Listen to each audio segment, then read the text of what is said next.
आपका India public खबर में और मैं हूं आपके साथ अर्जिता। सियासत में नाते रिश्ते कभी भी किसी मौके के मोहताज नहीं होते। बात चाहे सत्ता की गद्दी तक पहुंचने की हो या फिर सही मौका आते ही रास्ता अलग करने की, राजनीति में ब्रेकअप और पैचअप का सिलसिला लगातार चलता रहता है। ऐसे ही हालात इस वक्त महाराष्ट्र में भी देखने को मिल रहे हैं, जहां कुछ अरसे पहले अलग अलग गुटों में जुदा हो चुके दो बड़े सियासी परिवारों के वापस एक होने के कयासों के बीच राजनीतिक उथल पुथल काफी तेज हो चुकी है।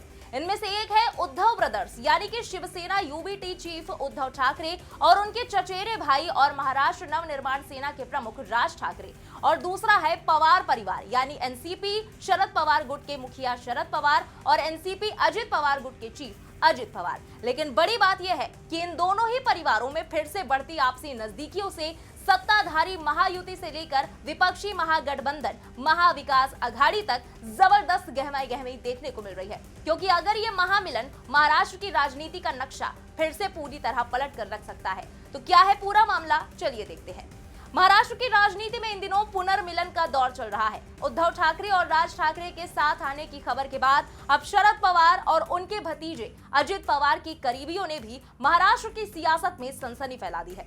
हाल ही में चाचा भतीजे की एक बंद कमरे में हुई मुलाकात ने उद्धव ठाकरे वाली शिवसेना को बेचैन कर दिया।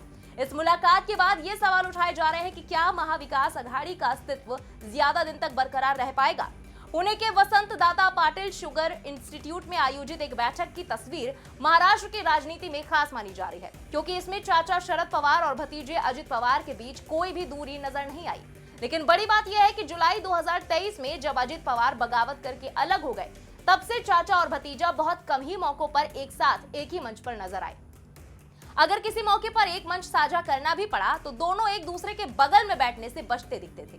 लेकिन इस बैठक में न केवल दोनों अगल बगल बैठे, बल्कि इसके बाद जो कुछ भी हुआ उसने महाराष्ट्र की सियासत में कयासों का नया सिलसिला शुरू कर दिया।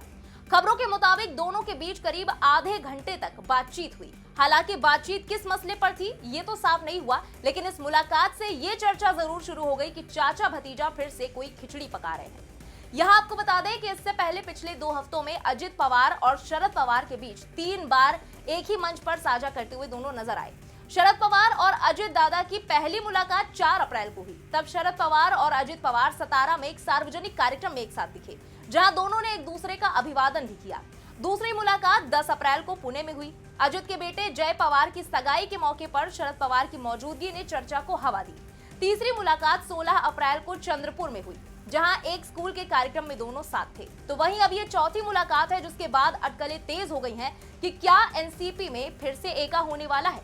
क्योंकि कुछ वक्त पहले तक की बात करें तो अजित पवार ने जब से शरद पवार की पार्टी तोड़ी, तब से दोनों के बीच दूरियां काफी बढ़ गई। दोनों के बीच जुबानी वार पलटवार भी जमकर देखने को मिला। लेकिन अब जो नजदीकी देखने को मिल रही है, उससे एक बार फिर नई चर्चा छिड़ गई है। इस टूट के बाद शरद पवार ने अजित पवार को गद्दार तक कह दिया था, लेकिन हालिया मुलाकातें इस रिश्ते में नरमी का नया संकेत देती नजर आ रही हैं। इसी बीच शरद पवार की बेटी और एनसीपी एससीपी गुट की सांसद सुप्रिया सुले के ताजा बयान से इन कयासों को और भी मजबूती मिली है कि शायद जल्द ही चाचा भतीजे में पैचअप हो सकता है। असल में सुप्रिया सुले ने अपने हालिया बयान में कहा कि पवार परिवार में राजनीतिक मतभेद हो सकते हैं, लेकिन इनका आपसी या व्यक्तिगत रिश्तों पर कभी असर नहीं पड़ा है। सुप्रिया सुले ने इस मीटिंग को लेकर सवाल किए जाने पर कहा कि वो काम को लेकर मिलते रहते हैं। राज्य में अपराध और पानी से जुड़े मुद्दे बढ़ गए हैं। मैंने सीएम देवेंद्र फडणवीस से इस मुद्दे पर सर्वदलीय बैठक बुलाने का अनुरोध किया है। सभी को मिलकर काम करने की जरूरत है। महाराष्ट्र संकट में है। हालांकि ये पूछे जाने पर कि क्या दोनों धड़े फिर से एक हो सकते हैं, सुप्रिया सुले ने कहा कि पवार परिवार कभी अलग नहीं हुआ। सभी भाई बहन हमारे पूर्वजों के सिखाए हुए मूल्यों के साथ पले बढ़े हैं। हमारे बीच राजनीतिक मतभेद हो सकते हैं, लेकिन हमने उससे अपनी निजी संबंधों को कभी भी प्रभावित नहीं होने दिया। वहीं महाराष्ट्र सरकार में उप मुख्यमंत्री अजित पवार के हाल ही में शरद पवार के बारे में बोलते हुए नरम लहजा अपनाने को लेकर सुप्रिया सुले ने कहा कि अगर दादा नरम हो गए हैं तो सभी ने इसका स्वागत किया है। यही नहीं, जब सुप्रिया से सवाल किया गया कि क्या एनसीपी के दोनों धड़ों में एक होने का कोई औपचारिक प्रस्ताव है, तो उन्होंने कहा कि मुझे अब तक ऐसा कोई प्रस्ताव नहीं मिला है। साथ ही दोनों गुटों के एकजुट होने के फैसले पर बोलते हुए उन्होंने आगे कहा कि शरद पवार और अजित पवार जो भी निर्णय लेंगे वो स्वीकार किया जाएगा। यानी कि सुप्रिया सुले की बातों में भी साफ तौर पर अजित पवार के लिए सॉफ्ट कॉर्नर के साथ साथ उनके वापस साथ आने के भी चांसेस झलक रहे थे। तो वहीं अब इस पर सियासतदानों की ओर से भी तमाम रिएक्शंस आने शुरू हो चुके हैं। इसी कड़ी में एनसीपी के विधान परिषद सदस्य अमोल मिटकरी ने कहा कि हम सभी साहिब यानी कि शरद पवार का सम्मान करते हैं। वो 50 साल से ज्यादा के अनुभव वाले वरिष्ठ नेता हैं। वो कई नेताओं से मिलते हैं। कुछ लोगों को लगता है कि दोनों पार्टियों को एक साथ नहीं आना चाहिए, लेकिन अगर ऐसा होता है यानी कि दोनों नेताओं का अगर एक साथ आना होता है तो ये बहुत ही अच्छा होगा। वहीं कांग्रेस विधायक दल के नेता विजय वडेट्टीवार ने कहा कि शरद पवार और अजित पवार सोच रहे होंगे कि चूंकि दो चचेरे भाइयों के एक साथ आने की चर्चा है तो चाचा भतीजे के फिर से मिलने में क्या बुराई है। उधर सीपीआई नेता डी राजा ने सवाल उठाते हुए कहा कि जब ये महाराष्ट्र के हित में है तो वो दो अलग अलग खेमों में क्यों हैं? उन्हें महाराष्ट्र के लोगों को ये बताना चाहिए कि वो वास्तव में क्या करने की कोशिश कर रहे हैं। तो वहीं पूर्व सांसद मजीद मेमन ने इन अटकलों पर विराम लगाते हुए कहा कि ये बातचीत इसलिए चल रही है क्योंकि राज ठाकरे ने उद्धव ठाकरे के साथ हाथ मिलाने की बात कही है। इस पर भी बात आगे बढ़ी है। हो सकता है कि शिवसेना के दोनों भाई साथ आ जाएं। उसके बाद शरद पवार और अजित पवार के साथ आने की भी चर्चा शुरू हो गई है, क्योंकि हाल ही में उनकी मुलाकात हुई है। हाल ही में शरद पवार और अजित पवार की मुलाकात की तुलना राज ठाकरे और उद्धव ठाकरे के मामले से नहीं की जा सकती। आगे कहा कि शरद पवार और अजित पवार कभी कभार मिलते रहे हैं, पारिवारिक समारोहों में भी मिलते रहे हैं। मुझे नहीं लगता कि शरद पवार और अजित पवार के साथ आने का कोई आधार है, लेकिन अगर ऐसा होता है तो ये अच्छा है। अजित पवार भगवा के पाले में चले गए हैं, उनके लिए सत्ता छोड़कर साथ आना मुश्किल लग रहा है, लेकिन उम्मीद है कि सब ठीक रहेगा। वहीं इन सबके बीच शरद पवार और अजित पवार की बैठक से उद्धव ठाकरे के गुट वाली शिवसेना तिलमिला उठी है। पार्टी के सांसद संजय राउत ने तो यहां तक कह दिया कि दोनों पवार एक ही हैं। उन्होंने तंज कसते हुए कहा कि एकनाथ शिंदे के अलग होने के बाद उनकी पार्टी के लोग शिंदे गुट के नेताओं से मिलते जुलते या चाय पीते नजर तो नहीं आते। संजय राउत ने कहा कि दोनों पवार यानी कि शरद पवार और अजित पवार पहले ही साथ आ चुके हैं। क्या आपने हमें एकनाथ शिंदे से बात करते या उनके साथ सार्वजनिक मंच साझा करते देखा है? हम मुलाकात नहीं करेंगे। राउत ने आगे कटाक्ष करते हुए कहा कि हमारे पास शिक्षा और चीनी संस्थान नहीं है, हमारे पास वसंत दादा शुगर इंस्टीट्यूट, रयत शिक्षण संस्था या फिर विद्या प्रतिष्ठान आदि नहीं है। हालांकि गौर करने वाली बात है कि साल 2019 में यही संजय राउत थे जिन्होंने शरद पवार के साथ मिलकर महाविकास अघाड़ी बनाने की नींव रखी थी। राजनीतिक हलकों में संजय राउत को शरद पवार का काफी खास माना जाता है। उधर अजित पवार ने सफाई दी कि शरद पवार के साथ उनकी बैठक का कोई राजनीतिक मतलब ना निकाला जाए, वो अक्सर उनसे मिलते रहते हैं। यानी देखा जाए तो महाराष्ट्र की सियासत में इन दिनों उद्धव ठाकरे और राज ठाकरे के 20 साल बाद फिर से एक होने की चर्चाओं ने भी जोर पकड़ रखा है।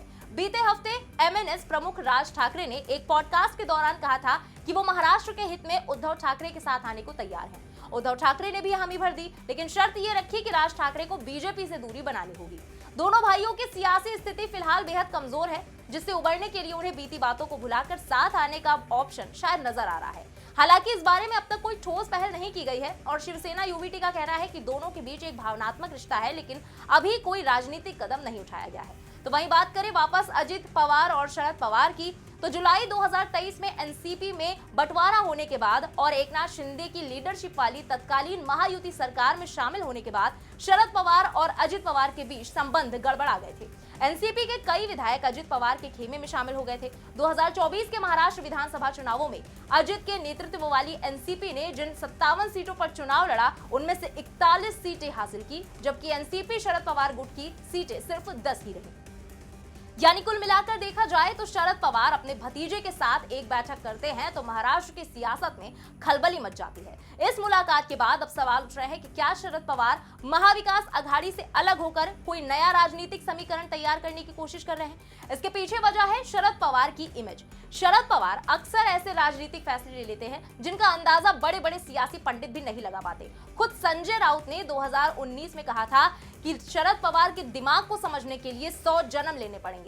बहरहाल इन सब से एक चीज तो साफ है कि बात राजनीति की हो और सवाल अस्तित्व का हो तो अहम पुरानी रंजिश और प्रतिद्वंद्विता ज्यादा मायने नहीं रखती। खुद को जिंदा रखने के लिए समझौते करने पड़ते हैं, दिल पर पत्थर रखना ही पड़ता है और बहुत कुछ भूलना भी पड़ता है। और महाराष्ट्र की सियासत में भी कुछ ऐसा ही होता नजर आ रहा है। अब देखना ये होगा कि ये कयास अब हकीकत बन पाते हैं या फिर कुछ और ही सियासी खेल अंजाम में आता है। फिलहाल इस पूरी रिपोर्ट पर आपका क्या कहना है, कमेंट में लिखकर अपनी राय जरूर बताएं। बने रहें इंडिया पब्लिक खबर के साथ। हमारे YouTube चैनल को सब्सक्राइब करें, बेल आइकन दबाना बिल्कुल ना भूलें।